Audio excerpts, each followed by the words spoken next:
এই বৃষ্টির দিনে বাড়ি ঘরের দেখো কি অবস্থা হয়ে যায়, তাই ভাবছি একটু লেপা মোছা করে নিই। সেই জন্যই রান্নাঘরের পেছন থেকে একটু মাটি নিয়ে আসলাম রান্নাঘরে উনুনটা একটু লেপার জন্য।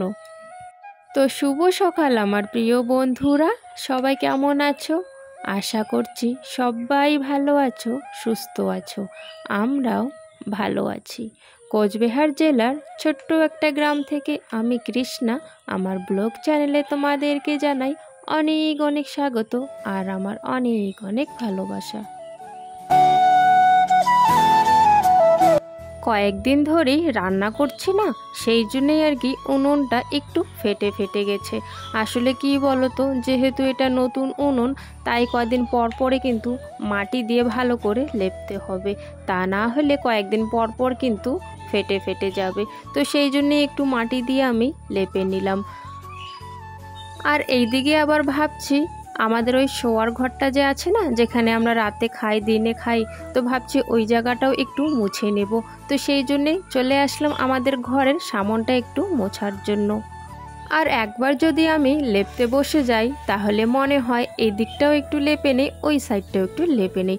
কারণ হচ্ছে মাটির ঘর তো, একটু লেপা মোছাটা সবসময় করলে না দেখবে খুব ভালো লাগে কিন্তু।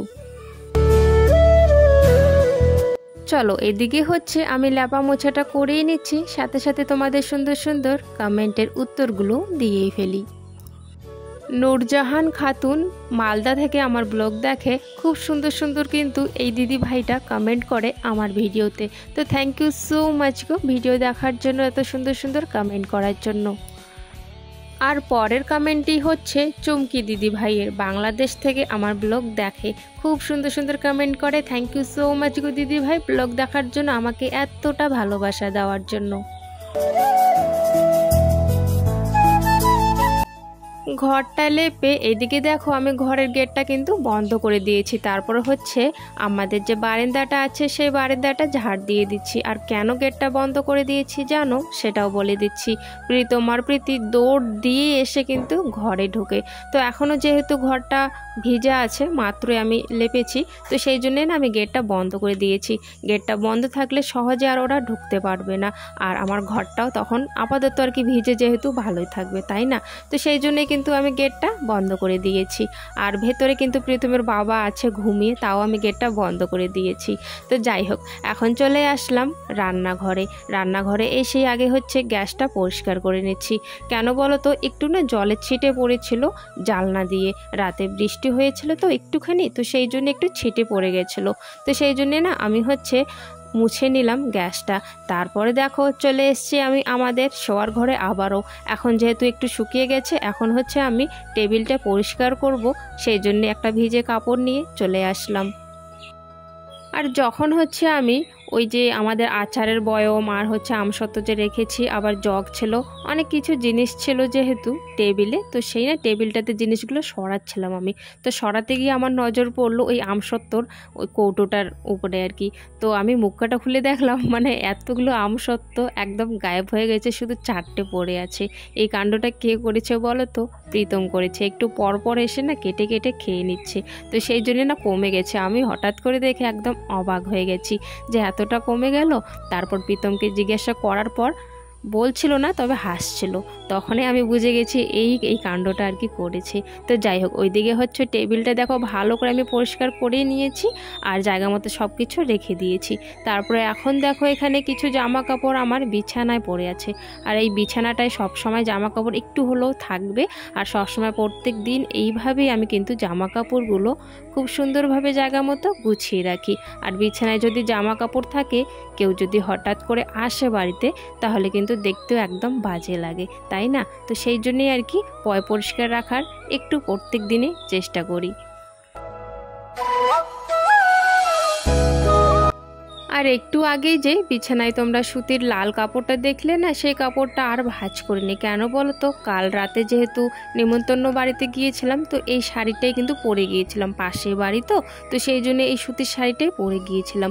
তাই জন্য এখন এই শাড়িটা ভাঁজ না করে আগে হচ্ছে ধুয়ে দেবো, সেই জন্য বাইরে চলে আসলাম, একটু সার্ফ নিয়ে কাপড়টাকে ভিজিয়ে ধুয়ে দিচ্ছি। আর ভিজিয়ে রাখবো না, সেরকম তো নোংরা হয়নি, তো সেই জন্য একটু সার্ফের জলে চুবিয়ে ভালো করে ধুয়ে আমাদের উঠোনের তারেই কিন্তু শাড়িটা মেলে দেব।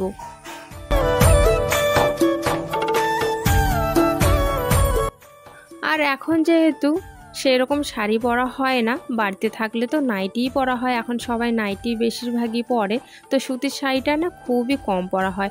তবে হ্যাঁ, যদি আমি নিমন্ত্রণ খেতে যাই পুজো বাড়ি বা ছোটো মোটো অনুষ্ঠান বাড়িতে আমাদের পাড়ায় আর কি, তখন কিন্তু আমি সুতির শাড়িগুলোই পরে যাই।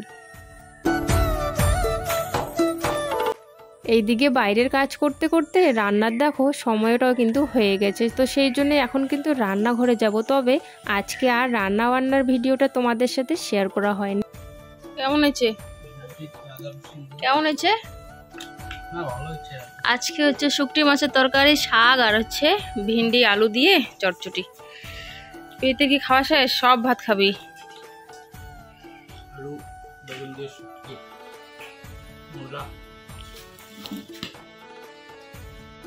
তো চলো খাওয়া দাওয়া করেই একটু আমার ফোনে কাজ ছিল, ওই যে থাম্বনেল এডিট করা, থাম্বনেল বানানো, তো সেই কাজগুলো দুপুরবেলা কিন্তু আমি শুয়ে শুয়ে বেশিরভাগই করে থাকি।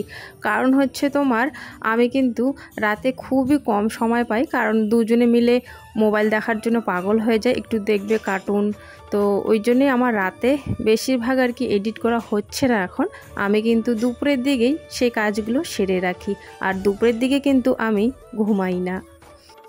আর এই বৃষ্টির দিনে দেখো পাতাগুলো উঠানে এইভাবে লেগে থাকে, উঠতেই চায় না, তো জোর করে হচ্ছে পাতাগুলোকে আমি তুলে তুলে ঘষে ঘষে তুলে তুলে নিচ্ছি, আর হচ্ছে উঠানটা ঝাড় দিচ্ছিলাম।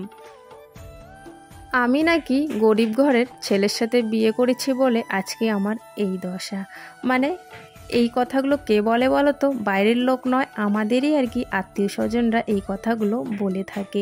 কারণ আমাদের তো গোষ্ঠীতে অনেকে আছে, আমার দিদি বোন, তো তাদের নাকি খুব ভালো ভালো ঘরে বিয়ে হয়েছে, আর আমার নাকি মানে গরিব ঘরে বিয়ে হওয়ার কারণে আমার এই দশা আর কি। তো আমি একটা কথাই বলতে চাই, গরিব ঘরে ঠিকই বিয়ে হয়েছে আমার, তবে আমি না মনের দিক থেকে না অনেক শান্তিতে আছি গো। আর সবাই কিন্তু এটাই চায়, মনের দিকটাই যাতে সবাই শান্তিতে থাকতে পারে, তাই না? সবাই কিন্তু এটাই চায়। আর হ্যাঁ, আমাদের অভাবের এই সংসারে হয়তো একটু কষ্ট হয়, তবে মনের দিক দিয়ে না ভীষণ শান্তিতে আমি আছি। যখন মাঝের মধ্যে আমার এই কথাগুলো মনে পড়ে না, আগের কথাগুলো যে আমি শুনেছি, তো এখন না আমার মাঝের মধ্যে না তোমাদের সাথে সেই কথাগুলো শেয়ার করতে ইচ্ছা করে, তাই কিন্তু মাঝে সাঝে আমার কথাগুলো শেয়ার করে থাকি তোমাদের সাথে। তো যাই হোক, এখন কিন্তু সন্ধ্যা হয়ে গেছে, আর সন্ধ্যার সময় না একটু আমি লাল চা বানিয়েছিলাম।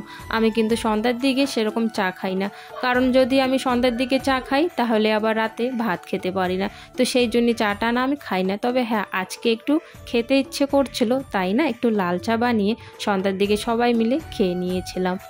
আর এই যে নতুন জানলাটা যে তোমরা দেখছো, সেই জানলাটা আমি বন্ধ করতে পারি না, এখনও সেরকম সুবিধে মতো বানানো হয়নি জানলাটা, সেই জন্য আমি ওই সাইডে জানলাটা বন্ধ করলাম, আর প্রীতমের বাবাকে বললাম তুমি ওই জানলাটা বন্ধ করো, তো সেই জন্য ওই দিকে জানলাটা ওই বন্ধ করলো। আর এখন দেখো আমি হচ্ছে একটু কড়াইতে পেঁয়াজ ভাজা করে নিচ্ছি, আর হচ্ছে 3টি শুকটি মাছ ভাজা করে নিচ্ছি। আসলে কি বলো তো, তরকারি আছে অল্পখানি, তো 3-4 জনের হয়ে যাবে আর কি।